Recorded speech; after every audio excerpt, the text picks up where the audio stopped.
शिवाय नमस्तु। कि 7 तरह के स्वप्न होते हैं और कौन सा स्वप्न सिद्ध होता है, कौन सा स्वप्न सही होता है और स्वप्न को किसको बताना चाहिए और किस मुहूर्त का स्वप्न कैसा सिद्ध होता है। उसी तरह ब्रह्म वैवर्त पुराण के अंतर्गत श्री कृष्ण जन्म खंड के अंतर्गत 77वें अध्याय में 32वें नंबर श्लोक पर लिख दिया श्री वेद व्यास महाराज कि अगर तुम सोए और सोते से ही अगर स्वप्न आ गया वो स्वप्न मानना नहीं। रात्रि को सोए, रात के समय मध्याह्न में स्वप्न आ गया मान्य होगा, पर वो तुम्हें याद नहीं है, स्मरण नहीं है तब। और फिर कहा ब्रह्म मुहूर्त में अगर आपने कोई स्वप्न देख लिया और स्वप्न श्रेष्ठ है, किसी से नहीं कहा, तो वो स्वप्न 2.5 महीना 3 महीने में सिद्ध हो जाता है, सम्मुख में प्रकट हो जाता है। स्वप्न की हाँ, स्वप्न में अगर सांप दिख रहा है, स्वप्न में सर्प नजर आ रहा है, पान का पत्ता, तांबुल पान का पत्ता, उस पान के पत्ते पर एक लाल चंदन से सर्प बना और सर्प बनाकर उसका शिव मंदिर में स्पर्श कराकर बहते पानी में छोड़कर आ जाइए, सर्प दिखना बंद। स्वप्न में कभी नहीं दिख सकता सर्प का। आज भी नियम है, शिव जी की बारात निकली थी, सामने से आरती आई थी, तब शंकर की बारात निकली थी। हिंदू धर्म की रीति है, आज भी आप कोई अच्छा काम करने जा रहे हो, सामने से अगर मुर्दा आता दिख जाए, अर्थी आती दिख जाए, समझ लेना तुम्हारा काम सफल हो जाएगा, तुम्हारा कार्य सफल हो जाएगा। समझ लेना, आज भी नियम है, सामने से मुर्दा आता दिख जाए तो कार्य सफल है। दिन में देखा हुआ स्वप्न कभी सिद्ध नहीं हो। स्वप्न में किसी मरे हुए व्यक्ति को देख लो, समझ लो कि आज कोई अच्छा काम होने वाला है। किसी अपने व्यक्ति को मरा हुआ देख लिया, समझ लेना उम्र बढ़ गई।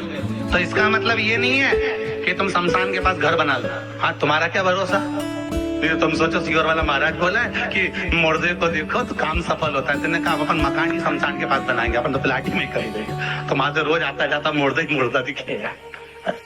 इनका क्या भरोसा। किसी एक भक्त ने एक प्रश्न लिखकर भेजा था कि हमारे स्वप्न में शंकर जी का शिवलिंग दिखता है तो कैसा होता। हमने कहा इतना इसी बात के लिए तो आपको प्रश्न करने की जरूरत नहीं, पुराणों को देख लीजिए, ब्रह्मवेद का पुराण उठाइए और उसका श्री कृष्ण जन्म खंड निकाल लीजिए, उसका 77वां अध्याय निकाल लीजिए, 77वें अध्याय का 32वां श्लोक निकाल लीजिए।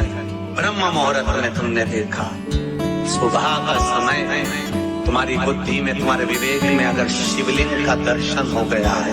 जिस बच्चे ने प्रश्न करा है, अगर वो कथा सुन रहा हो, वो कह रहा था कि हमारे गांव में लाइट नहीं रहती तो टीवी नहीं चलती, इसलिए मोबाइल पे सुनते हैं। तो मोबाइल पे अगर सुन रहे हो बेटा तो ध्यान करना कि अगर ब्रह्म मुहूर्त में शिवलिंग का दर्शन किया है तो जिस कार्य में आगे बढ़ोगे उस कार्य में तुमको मात्र 3 महीने में सफलता प्राप्त हो जाएगी। अगर शिवलिंग का दर्शन मात्र चाहे स्वप्न में हो चाहे हकीकत में हो, जीवन की सफलता करता है, वो सफलता प्रदान करता है। शिवलिंग का दर्शन अगर स्वप्न में भी कर रहे हो, शिवलिंग का दर्शन आप अगर हकीकत में भी कर रहे हो, वो आपको फल देगा।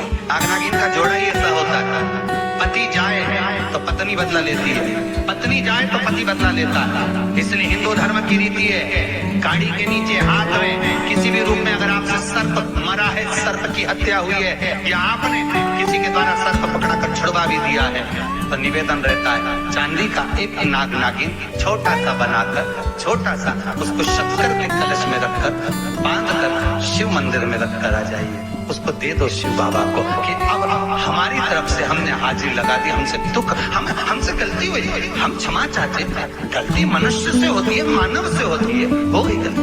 अब आपको साथ याद रखिए, जिनको स्वप्न में सांप दिखते हो, सर्प नजर आते हो, या घर के बाहर या घर के अंदर बार बार सांप आते हो, तो भगवान शंकर की 5 लड़कियों का नाम लेकर पान के पत्ते पर चंदन से 5 सांप बनाकर शंकर भगवान को झुलाकर जिसको स्वप्न दिखते हैं उसके ऊपर से 21 बार उसार कर बहते हुए पानी में डाल दीजिए, स्वप्न में कभी सांप नहीं नजर आएंगे।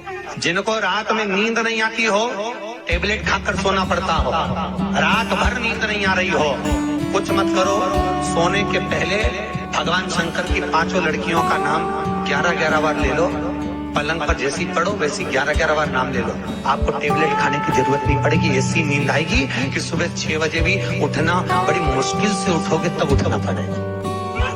ऐसी चक्र नींद आती है। घर में सर्प आ रहा है, आस्तिक मुनि का स्मरण करिए। 5 लौंग, एक नाग नागिन का जोड़ा, छोटा सा किसी भी स्थान पर ईशान कोण के अंतर्गत उसको थोड़ा सा खड्डा खोद कर 5 लौंग के साथ नाग नागिन के जोड़े को दबा दीजिए, मिट्टी के पास डाल दीजिए। घर में जब नाग नागिन का जोड़ा आप दबाएं तब आस्तिक मुनि का नाम लेकर दबाएं, माँ मनसा का नाम लेकर दबाएं, जो नागों की बहन है उस मनसा देवी का स्मरण कर उसको डाल दें। आज भी हमारे यहाँ हिंदू धर्म नीति है, जब पहला कालम नए मकान का, पहला कालम जब भरा का है उसमें तांबे के कलश में नाग नागिन रखकर, कमलगट्टा रखकर, अमरबेल रखकर, थोड़ी सी सरसों रखकर उसका पूजन कर पहले कालम के अंदर, जो पहला कालम भराएगा गड्ढे का, पहला जो सरिया रखा था कालम भरा था, वास्तु पूजन के हिसाब से उसमें रखा जाता है। और वो तो वो उसके रखने के बाद भी जब मकान का मुहूर्त होता है तो वास्तु पूजन में नाग नागिन का जोड़ा रखा था, वो भी उस मकान में कहीं ईशान के अंतर्गत उसको दबाया। कोई इसलिए कह देते हैं पत्थर मत लगाना या टाइल्स मत लगाना। पंडित जी से पूछोगे तो ब्राह्मण बता देगा इस जगह पर टाइल्स ना लगाइए, इस जगह पर पत्थर ना लगाइए, यहाँ पर गोला रखा जाएगा, यहाँ पर वो नाग नागिन का जोड़ा रखा है वास्तु पूजन के बाद। 4 लोहे की कील नागमणि की वास्तु पूजन में चारों मकान में चारों तरफ लगाई जाएगी। क्यों लगाता कि कोई दोष हुआ, कोई जीव यहाँ रहता हो, सर्प का निवास हो, अगर मकान बनाने में टूट गया हो, किसी का मन दुखा हो तो वो मन ना दुखे, क्षमा याचना, परम आभूषण है, क्षमा मांग लेना, परम आभूषण। गलती करो तो क्षमा मांगने में देरी ना हो गई, गलती हो क्षमा क्षमा।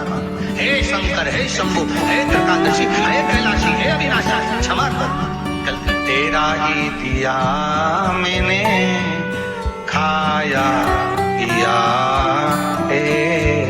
तेरा शुक्रिया।